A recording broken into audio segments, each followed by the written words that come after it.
Hi everyone, welcome back to my channel. So, this video is going to be my top 15 YA contemporary books of 2020. So, I think that for the next two categories that I'm going to be doing, because I'm dividing it by genres, it's going to be 20 books of 2020, but I actually haven't read that many YA contemporary books this year, even though I've been reading so many books. I ranked them. I did that in like 10 minutes and I didn't let myself like go through it again. It's nearly impossible to rank these books. Just know that every single one of the books that I'm going to talk about in this video I adore and I recommend every single one of them so much. Okay, so starting with number 15, we have The Avant-Gardes by Carly Usdin. So I have talked about this series before. It's a series of graphic novels and it's so fun. I love it. It's basically about a group of friends who all play basketball. It's really diverse. There are a lot of queer characters and characters of color and queer characters of color, and I just love it so much. Like the friendships in this, there's a sapphic romance, and just the characters. I love them and it's just so fun, and I desperately want to get the physical copies of all three of the volumes and reread the first two and read the final one, because I still don't have that, but I love it so much that I decided that I want to wait to get the physical copy because it's the last one. Number 14 is Who I Was With Her by Nita Tyndall. So this is, I was gonna say this is a YA contemporary, which is literally every single one of these books. This book is about Corinne, and she isn't out, and she had a girlfriend called Maggie who just passed away, and she has to deal with grief and loss and the fact that no one actually knew that they were in love and together because Corinne wasn't out. And it's told in two timelines, the one where, you know, they fell in love and they were together and everything, and then the one after Maggie's death. And so it's a lot about just finding yourself and dealing with grief and all of that, and it's just a really powerful and beautiful story. I would definitely say this is like a coming of age story, and it is beautiful. It's also a lot about like being queer in a small town in the south of the United States, I'm pretty sure, and it's just an incredible book and I love it. That's another thing that I'm literally gonna say with each of the books, so I'm sorry in advance. Moving on to number 13, we have You Should See Me in a Crown by Leah Johnson. This book is about Liz, who is a young black girl, and she is also queer, and she basically finds out that she doesn't really have enough money for college, and so she enters the competition at her school that is like to become prom queen, because the person who wins gets a lot of money, so that will allow her to have money for college. And so it's about that, and also just Liz discovering herself and becoming more confident and falling in love. And this one has a sapphic romance, which is super adorable, and so it's a lot about like the competition and like a lot of other things. So if you like prom vibes and, you know, another like coming of age story that is just really positive and light but also deals with some important things, it's just such an incredible book and I love it so much, and you definitely need it in your life. Number 12, we have The Henna Wars by Adiba Igerdar. This one is a sapphic romance, and it's about this competition in like, not competition. In one class there's an assignment to basically create like a business, and the two main characters both decide to create a henna business, and that is why it's called The Henna Wars. And it's kind of rivals to lovers. This book, along with You Should See Me in a Crown, they do such good jobs at balancing out like dealing with some important issues and being just really fun and light and fluffy stories. And so if that's something you're looking for, definitely check them out. This book is also deals with the fact that Nishat, the main character, she is a lesbian, she's also Muslim, and she basically comes out to her parents at the beginning of the book, so it deals a lot with that as well. And I loved it. It was just so good. Then we finally have a physical book. This year was rough when it comes to the physical books. I do wish I had all of these books physically, but it wasn't really possible. But you know, at least I could experience them and read them. So number 11 is kind of a series. I do need to double check when I actually read these books, but whatever. So the series is Heartstopper by Alice Oseman. So the third book, this one, came out this year, and I'm pretty sure I read the second book at the beginning of the year. The second volume is my absolute favorite, and so if I had to pick one book out of those three, I would definitely say Heartstopper Volume 2, because this one's just the best in my opinion so far, but I do adore all of them, and it just has such good vibes, and it's just so wholesome and cute, and it does deal with some like issues, but it deals with it in a way that is really easy to handle, I feel like, and it's just so sweet and adorable. And so if you don't know this series, it's about Nick and Charlie, and Charlie is out as gay in his school, but Nick kind of thought he was straight for a long time, and in the first book the two of them become friends and they kind of start to develop feelings for each other. And in the second book, it's kind of more about Nick figuring out his sexuality and everything, and they like kind of, you know, start to get together, and it's just adorable. The art in it is so cute as well, and I just love it so much. So yeah. Okay, number 10 is the most recent one that I read, and that is Miss Meteor by Delorque Mejia and Anna Marie McLemore. I have already talked about this book in a recent video where I recommended Best Friends to Lovers books, and this is just so good. So this book has two Latinx main characters and is by Latinx authors, and they basically, it's a lot about this competition that is Miss Meteor. It's about Chiki and Lita, and the two of them were best friends when they were younger, and their friendship kind of fell apart, and now because of a lot of different things, they basically find themselves around each other again, and they kind of rekindle their friendship. And Lita participates in the Miss Meteor contest, even though she feels like, you know, there's never been a girl like her who ever won, but she's like, fuck it, I'm gonna do it anyways.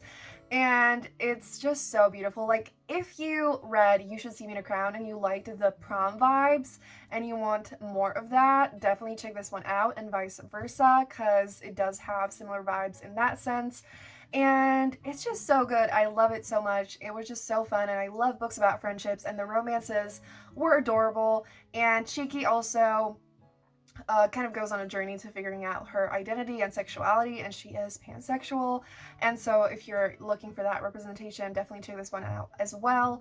And it just was so cute and like wholesome and beautiful and fun, and it had a little bit of magic in it as well, and it was amazing. Number 9 is Felix Ever After by Kaysen Callender. So we're in top 10, honey, which was already Miss Meteor, but yes, Felix Ever After is about Felix, who is a trans teen. It's also another coming of age story. This one probably the most out of all of them, because in all of the books there are like romantic subplots, but in this book there is a little bit, but it's definitely like the least focused on that.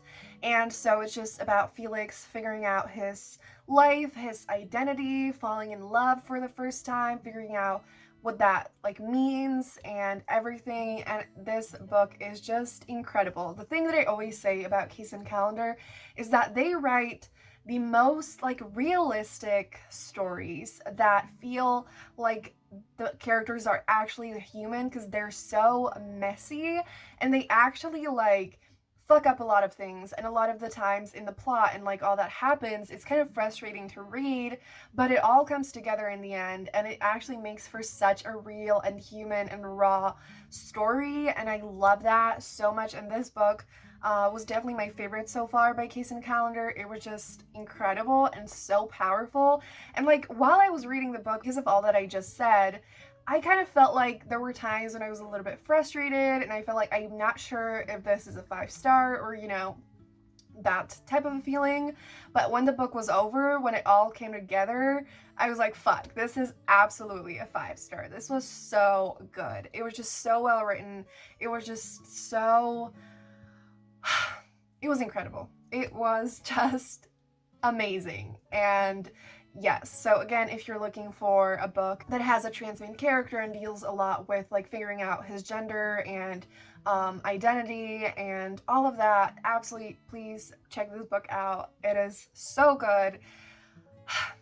And I need to get a physical copy of it because it's stunning and just, oh my god.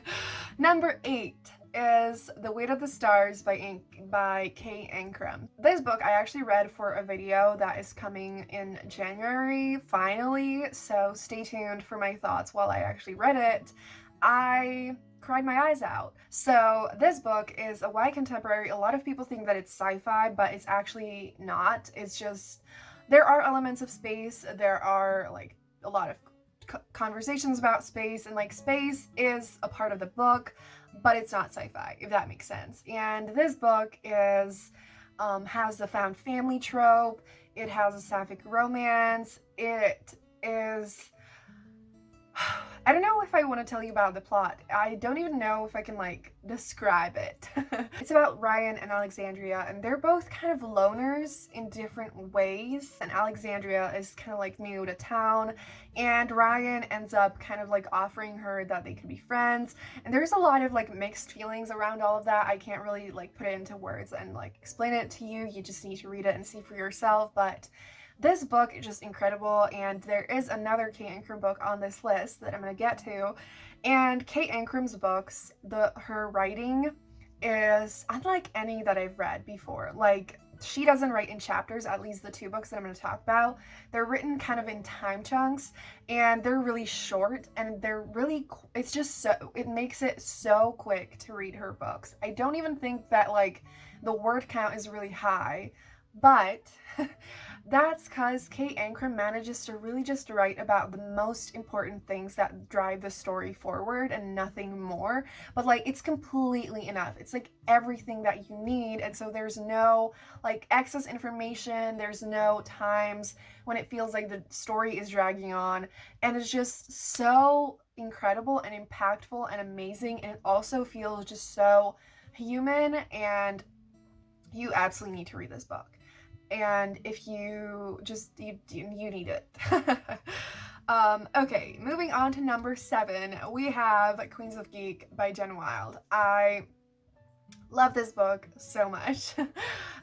This is definitely just a very light, fluffy, wonderful story, and it's about Taylor and Charlie, and they go to SuperCon, I think, which is just a convention, and they're a part of like a trio of best friends with Jamie, and Taylor has a romance with Jamie, so best friends to lovers, and is adorable as fuck. And Taylor is actually also autistic and that his own voices, and Charlie is, I think, bisexual, and she has a sapphic romance, and it's just so good. And also Taylor wears glasses. I was so happy about that. And yeah, so if you like any kind of like fandom and fluffy and wonderful stories that have adorable romances and good vibes, definitely pick this up. I loved it so much. I read it so quickly. I just adored every second of it, and it was just so good. Then number 6, we have Birthday by Meredith Russo. So I actually also talked about this in the Best Friends to Lovers recommendations, and it's so weird to talk about this book because like that's something I forgot to say earlier in the video, because there's a few books that I have on this list that I read in like February or around then, and it feels like it was 10 years ago. And so talking about these books and thinking about them is so strange because it doesn't feel like I read it this year, but I did, and I had to include it because this book and the other books that I'm going to say are incredible. This book is about Morgan and Eric, who have been best friends since they were born. They were born on the same day, so every year they celebrate their birthdays together. And Morgan is a trans girl, and so this book deals with that a lot, and there's a lot of trigger warnings, so please make sure that you check those before you go into the book. And so there's a lot of really heavy moments that are dealt with in the book, and Morgan goes through so much that is just really, really painful, but it's just such a beautiful and impactful and incredible story that, like, if you could handle the topics that it deals with, it's absolutely worth reading. It is one of the most impactful and powerful and important stories that I've ever read, and I think that everyone should read this book. It's just, I have no words to describe this book. It is just, it's so well done. It is so, you have to read this book. If you can, you need to do that. Now, oh my gosh, we're moving on to top 5. And now the existential crisis begins, because I'm like, oh my gosh, what if I picked these books wrong? But it's fine. It's fine. So we're finally gonna have another physical book, and that is Yes, No, Maybe So by Becky Albertalli and Aisha Saeed. So this is another book that I read in the beginning of the year. I went to the signing for this. So I have a signature by Becky and Aisha, and it was such a beautiful experience. That is honestly, like, probably part of the reason why it's in top 5, because it just was such a meaningful experience, and I can look back on that when the world was still normal, and it was just such an amazing, like, the signing was such an amazing experience, and reading this book was just such an amazing experience. I flew through it. I loved it so much, and it was just everything, and I need more people to read it, because I literally don't know of a single person who read this book on BookTube. This book is about Jamie and Maya, and Jamie is a Jewish boy, Maya is a Muslim girl, and their parents know each other, and they basically tell the two of them to go canvassing? I think that's the word. They just walk around their neighborhood trying to get people to vote for, like, a local candidate for I don't know what, but yeah, so this book deals with politics, but also friendship and falling in love and, like, religion, and there's a lot of conversations around all these things, and it's just so beautiful.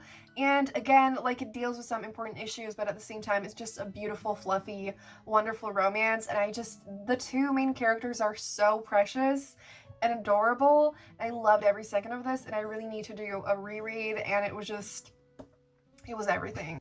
I also have this character art from the signing, and that's just so special, and I adore it, and more people need to read it. So please get this book, read it. Hopefully you're gonna love it. Okay, number 4 is The Wicker King by Kate Ankrum. So this is the same author that wrote The Weight of the Stars that I just talked about. And this book is about August and Jack. And Jack has a hallucinatory disorder. And a lot of people say that you should read the physical book, which I unfortunately couldn't do, but I definitely do recommend that, because there are illustrations in it, and it's just the way that it's made is super cool, and I wish I could have experienced that, but I am hopefully going to get the physical book copy soon so that I can reread it. But this book is just so, again, like I said, it's so well written. It is just so incredible and impactful, and the two main characters have such a strong friendship, and it slowly develops into more, and they actually have really, like, unhealthy codependent relationship, but they get the help that they need, and they get better and everything. And it's just, this book is really intense, and it really just hits you, and, like, it's so good. You can see how, like, the further I go in this video, the less I know how to talk about these books, because I have a thing where when I love something a lot, I just get speechless and I have no idea how to talk about it. So yeah, so this book is just a masterpiece, and I love the two main characters so much, and it was just such a powerful story, and you all need to read it. Okay, number 3. We're in top 3. Like, it's gonna be time for drum rolls, and I am scared. Okay, so are you ready for number 3? So number 3 is 10 Things I Hate About Pinkie by Sandhya Menon. So I actually have seen this book in a bookstore, and I keep thinking about it. I desperately need it, but I just could never actually get it, so I just need this book in my life, like, physically. but I was actually lucky enough to read an e-arc of this book. So it's super special because of the fact that it was the first arc that I ever got. And it's also special because it is incredible and I love it so much. So Sandhya Menon is definitely one of my absolute favorite YA authors, and this book is just, I love it just as much as the rest of the Dimpleverse series. And so it's about Pinkie, and this one has Faye dating in it, and it's about Pinkie and Samir. And so Pinkie basically asks Samir to come over to her parents' lake house where they're staying for the summer and pretend that they're dating, because Pinkie is very rebellious and no one really takes her seriously in her family, and so she wants to show them that she can be serious and responsible and all of that by dating Samir, who is very serious and responsible and all that. So it is so cute. It is so fun. It has the most beautiful summer vibes. It is just incredible. I adore it. And this book was also so meaningful and like amazing because I just saw so much of my past teenage self in Pinkie. I can't like relate to her as much anymore because I've changed so much since then, but it kind of almost brought me back to like early high school when I feel like I was so much like her. And she also has a really complicated relationship with her parents and just all of that. Like, I loved it. And she also cares a lot about like the environment and everything and like social justice. More people need to read it, seriously. Like, I feel like Sandhya Menon is popular in general, but again, I mean, this year was just weird for reading, and I mean, a lot of people haven't been able to read as much, which is completely understandable. For me, reading is the only thing that I've been able to do this year, so yeah. So, oh my god, we're moving on to number 2. So, drum roll. Number 2 is I Wish You All the Best by Mason Deaver. I do have this book physically. The only thing is, I let my best friend borrow it and she read it and loved it, but she hasn't given it back yet because she forgot. It's fine, she's gonna give it back. And holy shit, reading this book was just such an amazing experience, and I adored it. It's just so good. I also have like a floppy copy of this book, and it's just amazing. Anyway, so this book is about Ben and Nathan, and Ben is a non-binary teen, and at the beginning of the book they come out to their parents and they get kicked out of their house. It deals with that, and I feel like Mason did an incredible job at writing that in a way that is like bearable to read about. This book is just absolutely incredible, and it is heart-wrenching but also heartwarming and so important and so good. Like, if you haven't read any books that are about non-binary main characters by non-binary authors, I feel like this is an incredible book to start with. I flew through it. I literally read it in one sitting. It felt like I read it in 2 hours. It was that kind of experience where I just could not stop reading. While it deals with some really heavy things, it's also just filled with so much hope. And Ben, you know, finally gets like all the love and care and everything that they deserve. And it has such a beautiful romance, and it's a lot about just friendship and you know, just being in high school and family, because Ben actually moves in with their sister. You can see that, like, I don't even, like, what are words? I don't know. It's just such an impactful and incredible and beautiful and wonderful book that everyone needs to read. So if you haven't read it yet, you absolutely need it in your life. And yeah, so yes. We're on to book number 1. I'm like, oh my gosh. I mean, this book is a really, really popular book that came out last year, I think. So yeah, so drum roll yet again. So number 1 is Red, White, and Royal Blue by Casey McQuiston. This book is incredible. It's floppy. It's so fun. And this is another case where I read this book in February and it feels like I must have read this last year. And so it's so weird, but reading this book was just so fun. And I read it in a time where I just desperately needed it, and it was just so fun and filled with so many good vibes, and I flew through it and I enjoyed every second of it. And it's just such a beautiful story that is filled with joy and goodness. It is really fun and funny and wonderful, and it's a very hyped book, and in my opinion, it absolutely is worth all of the hype. This book is about Alex and Henry, and Alex is bisexual and Henry is gay, and Alex is the first son of the United States and Henry is the prince of England. My brain at this point, I've been talking for so long, my brain is just like, what the fuck? So yes, and the two of them are kind of like rivals. Every single time they see each other, they just have so much banter and they're so annoyed at each other. And I'm not gonna spoil it, but something that happens right at the beginning of the book between them is so fucking iconic. Like, oh my god. So you can see tabs at the beginning of the book because around the elections this November, I kind of wanted to reread it before then, and then I was like, okay, I'm gonna read it afterwards, and I still haven't managed because I just have been struggling a lot with rereading books, but I definitely want to reread this next year, and it's just so good. I just love it with my entire heart, and it's just so fun and light and amazing, and it's just... I love it.